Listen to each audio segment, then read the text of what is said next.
اعوذ باللہ من الشیطان الرجیم بسم اللہ الرحمن الرحیم۔ پروگرام شرعی احکامات کے ساتھ اور زکوٰۃ کے مسائل کے ساتھ آپ کی خدمت میں حاضری کا شرف حاصل ہے۔ زکوٰۃ ہمارے مذہب اسلام میں ایک اہم فریضہ ہے اور صاحب مال پر مخصوص شرائط کے پائے جانے کے بعد یہ فرض قرار دی گئی ہے، لہذا ہر صاحب مال جو مسلمان ہے اور اس میں شرائط پائی جاتی ہیں اسے کوشش کرنی چاہیے کہ زکوٰۃ اپنے وقت پر ادا کرے۔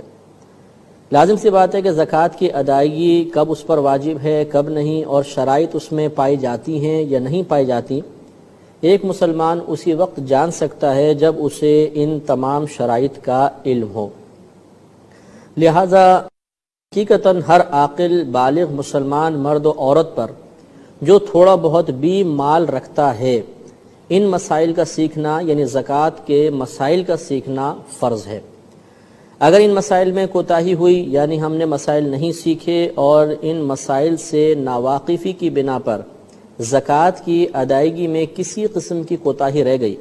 تو میدان محشر میں ہمارا یہ عذر بارگاہ الہی میں مقبول نہیں ہوگا کہ یا رب کریم ہمیں پتہ نہیں تھا۔ اللہ تبارک و تعالی نے واضح طور پہ قرآن عظیم میں ارشاد فرمایا فَاسْأَلُوا أَهْلَ الذِّكْرِ إِن كُنتُمْ لَا تَعْلَمُونَ کہ اگر تم نہیں جانتے تو اہل علم سے سوال کرو۔ یاد رکھیے کہ آج دنیا میں کوئی بھی دارالحرب نہیں ہے۔ دارالحرب اس مقام کو کہتے ہیں کہ جہاں پر مسلمان مذہب اسلام کی کوئی بھی عبادت اعلانیہ طور پر نہ کر سکے۔ آج آپ پوری دنیا میں چلے جائیں، ہر مقام پر کوئی نہ کوئی مذہبی عبادت کرنے کی اجازت موجود ہے، اور جہاں پر ایسی اجازت ہو اس کو دارالاسلام کہتے ہیں، اور جو دارالاسلام ہوتا ہے اس میں جہالت یا کم علمی عذر نہیں ہے، یعنی مسئلہ سیکھنا لازم ہے۔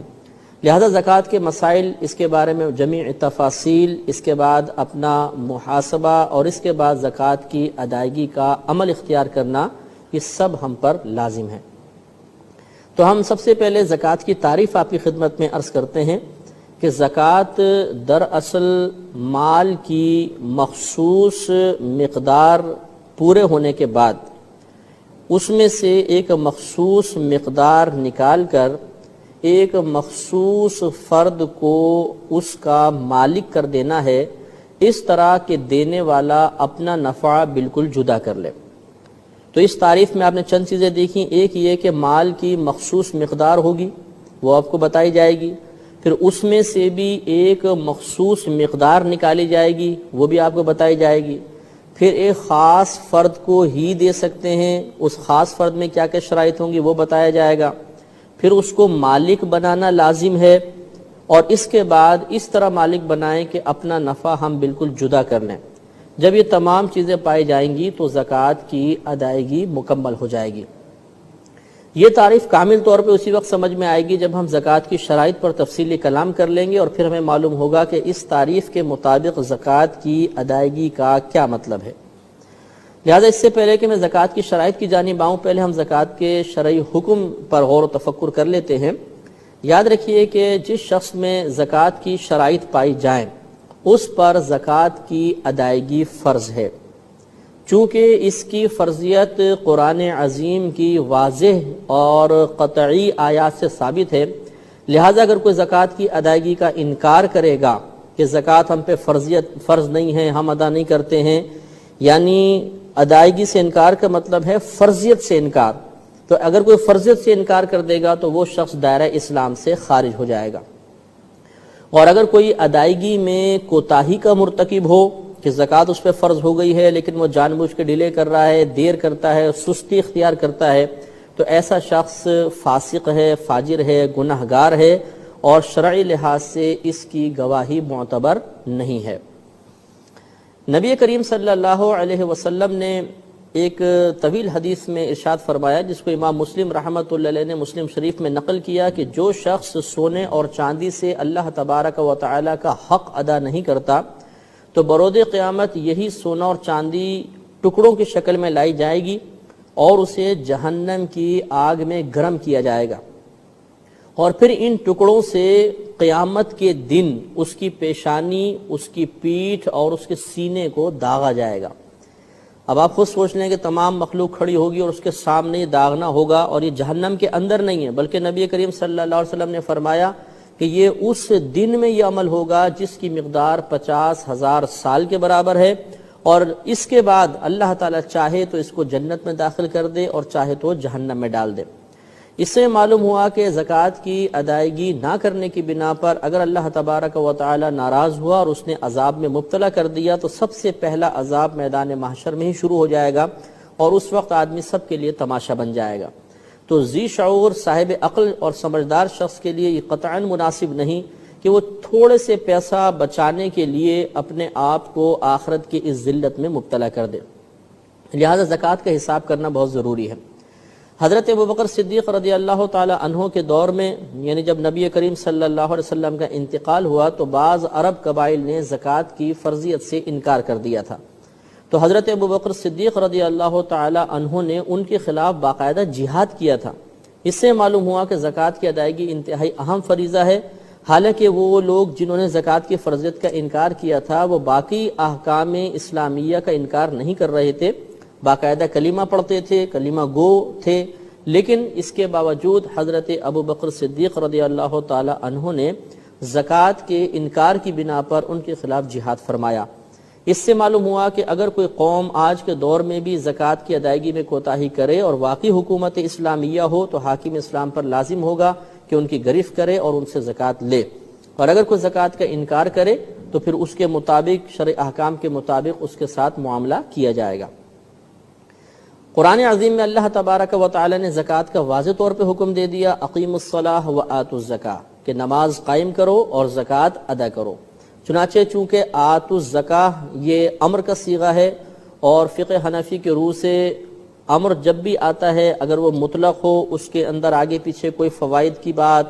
کوئی مطلب یہ کہ دنیاوی نفع کی بات نہ ہو تو اس کو ہم کہتے ہیں امر مطلق ہے، اور امر مطلق سے وجوب ثابت ہوتا ہے۔ اس سے معلوم ہوا کہ زکوٰۃ ہم پر فرض اور واجب ہے۔ اب میں آپ کی خدمت میں زکوٰۃ کی شرائط کے بارے میں انشاءاللہ کلام عرض کروں گا۔ زکوٰۃ کی بنیادی طور پر 9 شرطیں ہوتی ہیں۔ پہلے اجمالی طور پہ ان 9 شرائط کو آپ سماعت فرمائیں، پھر ان میں سے ہر ایک کی تفصیل اور ان سے متعلقہ ضروری مسائل انشاءاللہ ہم عرض کریں گے، اور اس میں ترتیب اس طریقے سے ہوگی کہ انشاءاللہ ان شرائط کی تفصیل بیان کرنے کے بعد پھر میں آپ کی خدمت میں خلاصہ بیان کروں گا کہ خلاصہ یہ ہوا کہ ان چیزوں پر زکوٰۃ ہوگی، اور اس کے بعد آپ کو زکوٰۃ کا حساب کرنے کا انشاءاللہ مکمل طریقہ بھی عرض کیا جائے گا۔ لہٰذا پہلے آپ بالکل صبر و تحمل کے ساتھ اس جمیع تفاصیل کو سماعت فرمائیں، اس کے بعد انشاءاللہ آپ کو خلاصہ کلام بتایا جائے گا کہ آپ کے مال میں سے کس کس مال پر زکوٰۃ واجب ہے۔ اس مسئلے کو جاننے کے بعد انشاءاللہ آپ اپنے گھر کی ہر چیز کے بارے میں فیصلہ کر سکتے ہیں، اپنے پاس جو مال موجود ہے اس کے بارے میں شرعی حکم معلوم کر سکتے ہیں کہ اس پہ زکوٰۃ بنتی ہے یا نہیں بنتی، اور اس کے بعد انشاءاللہ پھر آپ کو حساب کرنے کا طریقہ بتایا جائے گا کہ اگر آپ کے پاس تجارت کا مال ہے، کیش پیسہ ہے، سونا ہے، چاندی ہے اور دیگر ضروریات زندگی سے زیادہ سامان ہے تو کس طریقے سے ہم حساب کر کے زکوٰۃ کو نکالیں گے۔ لہذا زکوٰۃ کی بنیادی طور پر 9 شرائط ہیں، اور وہ یہ ہیں: نمبر 1 مسلمان ہونا، نمبر 2 بالغ ہونا، نمبر 3 عاقل ہونا یعنی عقل والا ہونا، نمبر 4 مال اس شخص کی ملک میں ہو، نمبر 5 ملک میں ہونے کے ساتھ ساتھ اس پر وہ قابض بھی ہو، اس کے قبضے میں بھی ہو۔ یہ ہو سکتا ہے کہ ایک مال کے ہم مالک کہلائیں لیکن ہمارے قبضے میں نہ ہو، مثال کے طور پہ مال چوری ہو جاتا ہے،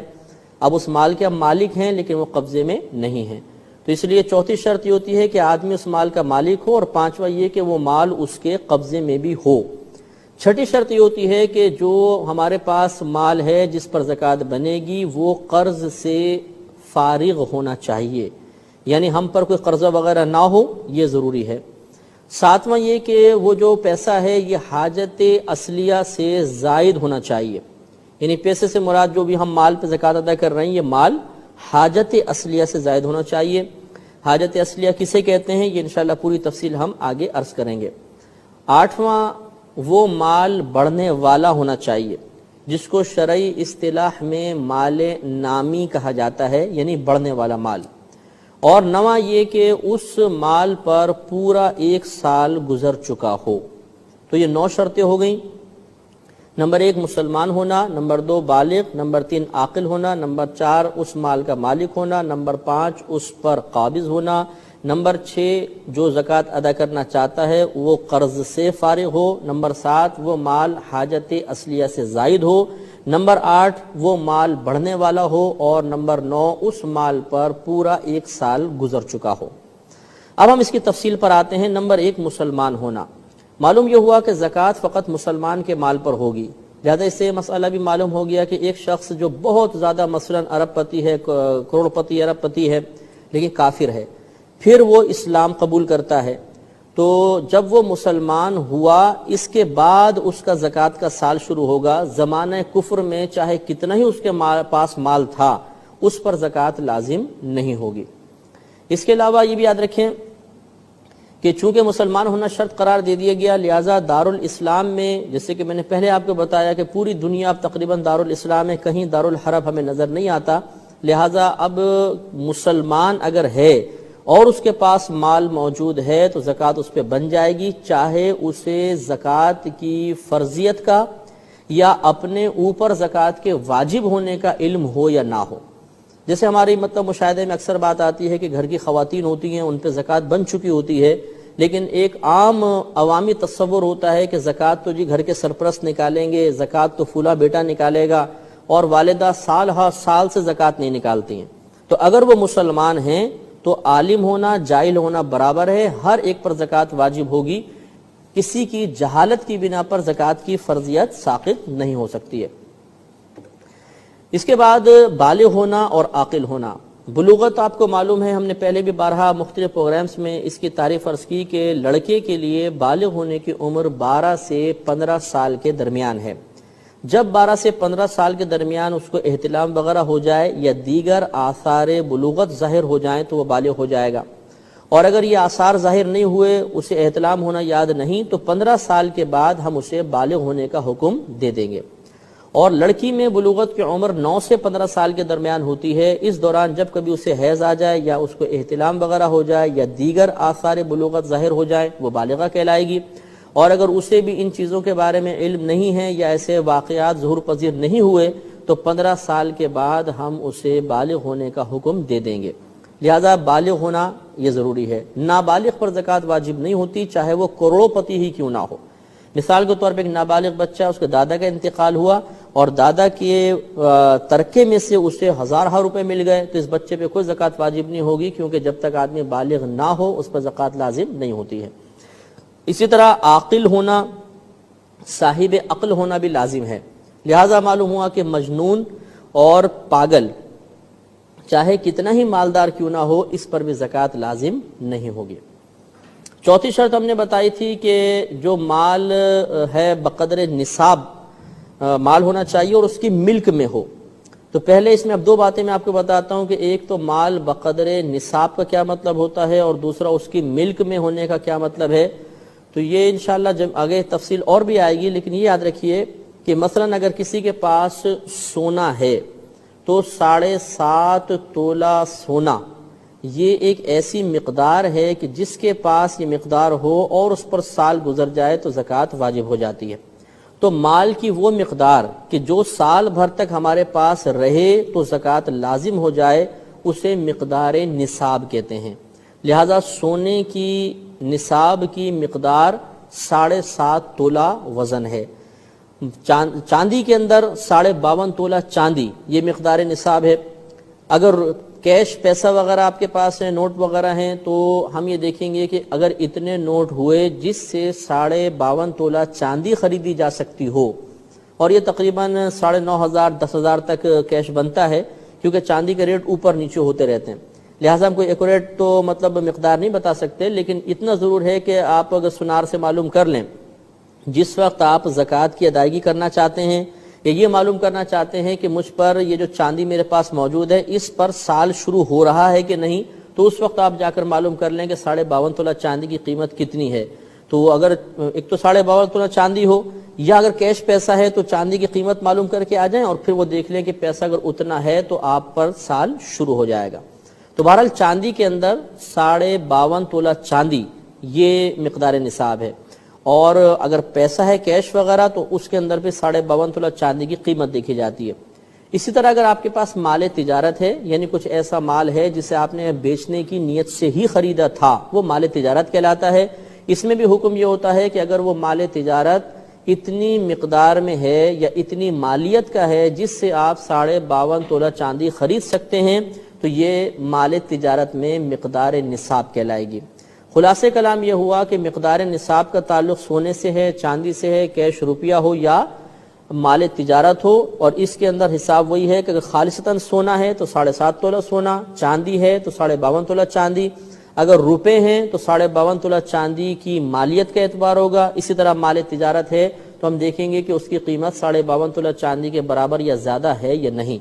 تو یہ ہو گیا مال نصاب، اور پھر آدمی اس پر مالک بھی ہو، اس کی ملک میں بھی ہو۔ اس سے معلوم یہ ہوا کہ مثال کے طور پہ اگر گھر میں میاں بیوی ہیں، بیوی کی ملک میں 9 تولہ سونا ہے اور شوہر غریب ہے، تو اب ہم یہ نہیں کہیں گے کہ شوہر پہ زکوٰۃ لازم ہے کیونکہ بیوی کے پاس سونا ہے۔ سونا اگر بیوی کی ملک ہے تو مالک وہ ہے، شوہر نہیں، تو چونکہ یہ مالک ہی نہیں ہے لہذا شوہر پہ زکوٰۃ واجب نہیں ہوگی بلکہ بیوی پر زکوٰۃ لازم ہوگی۔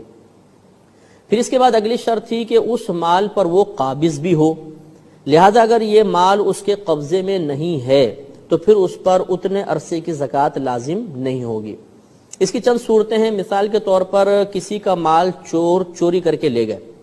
روپیہ چرا کے لے گئے یا سونا چاندی چرا کر لے گئے، اور بالفرض 2 سال تک وہ واپس نہ ملا، اور پھر 2 سال کے بعد پولیس نے پکڑ لیا اور بتایا بھی آپ کا سونا چاندی مل گیا ہے، تو ان 2 سال کی زکوٰۃ لازم نہیں ہوگی، اس لیے کہ یہ سونا چاندی اس شخص کی ملک تو کہلائے گی، یہ اس کا مالک تو ہے، لیکن یہ مکمل طور پہ اس پہ قابض نہیں ہے، اس کے قبضے میں مال نہیں رہا، لہذا اس پر زکوٰۃ لازم نہیں ہے۔ اسی طریقے سے مثال کے طور پہ دریا میں یا سمندر میں کوئی چیز گر گئی اور پھر وہ 1-1.5 سال بعد مثلا نکلی، تو اتنے عرصے کی زکوٰۃ اس پر لازم نہیں ہوگی کیونکہ اس کے پاس کوئی ایسا ذریعہ نہیں تھا کہ وہ اس پہ مکمل طور پہ قبضہ کرتا۔ اسی طریقے سے مکمل طور پہ قابض نہ ہونے کی ایک صورت یہ بیان کی گئی ہے کہ ہم نے کسی کے پاس امانت رکھوائی اور پھر ہم خود بھول گئے کہ کس کے پاس رکھوائی تھی۔ اب مثلا 1 سال گزر گیا، 2 سال گزر گیا، پھر یاد آیا اچھا فلاں کے پاس کچھ مال رکھوایا تھا، تو اب ہم اگر وہ مال لے لیں گے تو چونکہ درمیان میں ہم مکمل طور پہ بھول چکے تھے کہ کس کے پاس امانت رکھوائی تھی، لہذا یہ بالکل ایسا ہوگا جیسے اس مال پر ہمارا قبضہ نہیں رہا، لہذا اس سالوں کی زکوٰۃ واجب نہیں ہوگی۔ اسی طریقے سے اگر ہم نے کسی کو قرضہ دیا تھا اور اس شخص نے جس نے قرض لیا ہے اس قرض کا انکار کر دیا کہ بھئی میرے پاس تو نہیں ہے، تم نے مجھے دیا ہی نہیں ہے، اور دینے والے کے پاس گواہ بھی موجود نہیں ہے کہ وہ گواہ قائم کر دے کہ میں نے واقعی اس کو قرضہ دیا تھا، تو ایسی صورت میں جتنا عرصہ اس شخص کے پاس مال رہے گا زکوٰۃ لازم نہیں ہوگی، کیونکہ اگرچہ ملک شرعی لحاظ سے شخص کے لیے ثابت ہے لیکن قبضہ ثابت نہیں ہے۔ تو معلوم ہوا کہ قبضہ 2 طرح کا ہوتا ہے، ایک حقیقتاً قبضہ کہ مال ہمارے ملک میں ہو، اور ایک حکماً قبضہ، وہ یہ کہ کسی لحاظ سے کوئی شخص اقرار کر رہا ہو کہ ہاں یہ مال آپ ہی کا ہے چاہے حقیقتاً ہمارے پاس قبضہ نہ ہو، اور اگر حقیقتاً قبضہ بھی نہیں ہے اور کوئی شخص سامنے سے اقرار بھی نہیں کر رہا، اب اگر وہ مال ہمارے پاس سے نکلا ہوا ہے تو اتنے عرصے کی زکوٰۃ وغیرہ لازم نہیں ہوگی۔ اس سے معلوم ہوا کہ اگر ہم نے کسی کے پاس امانت رکھوائی اور ہمیں یاد ہے کہ امانت کس کے پاس ہے اور ہم نے 3-4 سال تک وہ مال نہیں لیا، تو چونکہ ہمیں معلوم ہے سامنے والا انکار بھی نہیں کر رہا تو 3-4 سال کی زکوٰۃ بنتی رہے گی۔ اسی طرح ہم نے قرضہ دیا لیکن سامنے والا ابھی غریب ہے، تنگ دست ہے، وہ ہمارا قرضہ ادا نہ کر سکا، اور وہ مال اتنا تھا جو مقدار نصاب تک پہنچتا تھا اور اس پر کئی سال گزر گئے، تو جب تک قبضے میں نہیں آئے گا اس وقت تک زکوٰۃ کی ادائیگی تو لازم نہیں ہوگی لیکن زکوٰۃ بنتی رہے گی، سال بہ سال بنتی رہے گی۔ جب وہ مال قبضے میں آ جائے گا اس کے بعد اس زکوٰۃ کی ادائیگی لازم ہوگی، لیکن چونکہ یہاں پر مکمل حقیقتاً قبضے میں آنے سے پہلے ہی حکماً قبضہ پایا جا رہا ہے کہ سامنے والا اقرار کر رہا ہے، لہذا زکوٰۃ بنتی تو رہے گی، ادائیگی اس کی اس وقت لازم ہوتی ہے جب حقیقتاً ہمیں قبضہ حاصل ہو جاتا ہے۔ ایک بات یہ بھی یاد رکھیں کہ بسا اوقات ہم کسی سے قرضہ لیتے ہیں، سامنے والا شخص کہتا ہے کہ آپ بطور ضمانت اپنا کچھ مال میرے پاس رکھوائیں تاکہ اگر آپ قرضہ ادا نہیں کر سکے تو میں آپ کی وہ چیز بیچ کر اپنا قرضہ وصول کر لوں۔ اس معاملے کو رہن کہتے ہیں۔ تو بعض اوقات ہم چیز رہن رکھوا دیتے ہیں، یعنی قرضہ لیتے ہیں اور بطور ضمانت کو شے رکھوا دی. یہ جو شے رکھوائی ہے اس کو مرہون شے کہتے ہیں، مرہون. تو یاد رکھیں کہ مرہون شے کی زکوٰۃ نہ رکھوانے والے پر ہے نہ اس رکھنے والے پر ہے، چاہے کئی سال گزر جائیں. شے مرہون پر زکوٰۃ لازم نہیں ہوتی، زکوٰۃ بنتی ہی نہیں ہے. لہذا اگر 2 سال 3 سال 4 سال تک وہ کسی کی ملک میں رہی، پھر اس مالک نے واپس لے لی، قبضہ کر لیا، تو 3-4 سال کی زکوٰۃ نہیں بنے گی. اور ایسا بھی نہیں ہے کہ ہم یہ کہیں کہ اب مال چھڑا لیا ہے آپ نے، یہ مال آپ کے قبضے میں آ گیا تو سال بسال زکوٰۃ بنتی رہی ہے، اب ادا کر دیں. نہیں، وہ زکوٰۃ بنے گی ہی نہیں. ایک مسئلہ یہ بھی یاد رکھیں کہ بسا اوقات ایسا ہوتا ہے کہ ہم کچھ جیسے تجار حضرات ہوتے ہیں، بزنس کرنے والے ہوتے ہیں، کہ کچھ مال خریدتے ہیں اور وہ مال ان کے قبضے میں نہیں آتا. مثال کے طور پہ باہر سے مال منگایا اور وہ مطلب پورٹ پہ پھنس گیا یا ایئرپورٹ پہ پھنس گیا ہے اور کئی سال تک وہیں پر رہا. اب ہم نے چیز خرید لی تو ہم اس کے مالک تو ہو گئے، لیکن مکمل طور پہ ہمارے قبضے میں نہیں آ رہی، بلکہ وہ ایک مقام پر رکی ہوئی ہے. تو اس صورت میں بھی یاد رکھیے کہ چونکہ ہمارے ملک میں آ چکی ہے، حقیقتاً قبضہ نہیں ہے اور کوئی ہماری طرف سے اس ملک کا انکار بھی نہیں کر رہا، لہذا سال بسال زکوٰۃ بنتی رہے گی. ہاں، ادائیگی اس وقت واجب ہوگی جب یہ مال مکمل طور پہ ہمارے قبضے میں آئے گا. تو معلوم ہوا کہ اگر کسی کا بندرگاہ وغیرہ پہ مال پھنسا ہوا ہے اور کئی سال تک پھنسا رہا، تو یہ مال تجارت اگر ہے تو اس مال تجارت پر سال بسال زکوٰۃ بنتی رہے گی. ادائیگی اس وقت واجب ہوگی جب یہ مکمل طور پہ مال ہمارے قبضے میں آ جائے گا. اگلی شرط نصاب کا، مقدار نصاب کا قرض سے فارغ ہونا ہے. یاد رکھیے کہ ایک شخص مثلا مالک نصاب ہے، اس کے پاس اتنا مال موجود ہے کہ اس پہ زکوٰۃ لازم ہو جاتی ہے، لیکن اس پر اتنا قرضہ بھی ہے کہ اگر وہ قرضہ ادا کر دے تو پھر یہ ملک نصاب، مقدار نصاب باقی نہیں رہے گی، تو اس پہ زکوٰۃ لازم نہیں ہے. مثال کے طور پر اس کے پاس کچھ پیسہ ہے، مثال کے طور پہ 20,000 روپے ہیں.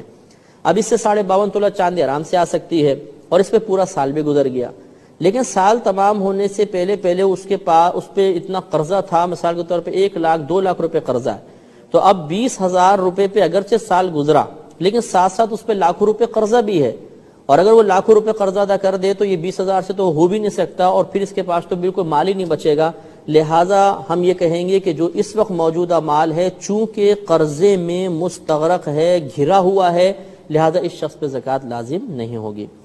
ہاں، اگر ایسی صورت ہو کہ اس پہ قرضہ تو ہے، لیکن اگر یہ قرضہ ادا کر دے تو اس کے بعد بھی مقدار نصاب باقی بچتی ہے تو زکوٰۃ ہو جائے گی. مثال کے طور پر کسی کے پاس 1 لاکھ روپے ہیں، اس پہ سال گزرا اور اس کے اوپر 25,000 روپے قرضہ ہے. اب سال گزر جانے کے بعد اگر اس 1 لاکھ میں سے بالفضل 25,000 نکال بھی دیتا ہے تو پھر بھی 75,000 بچے، تو اس کے پاس ملک نصاب تو پھر بھی، مقدار نصاب تو پھر بھی بچ گئی، اس کو ملک نصاب حاصل ہے، لہٰذا اس پر زکوٰۃ لازم ہو جائے گی.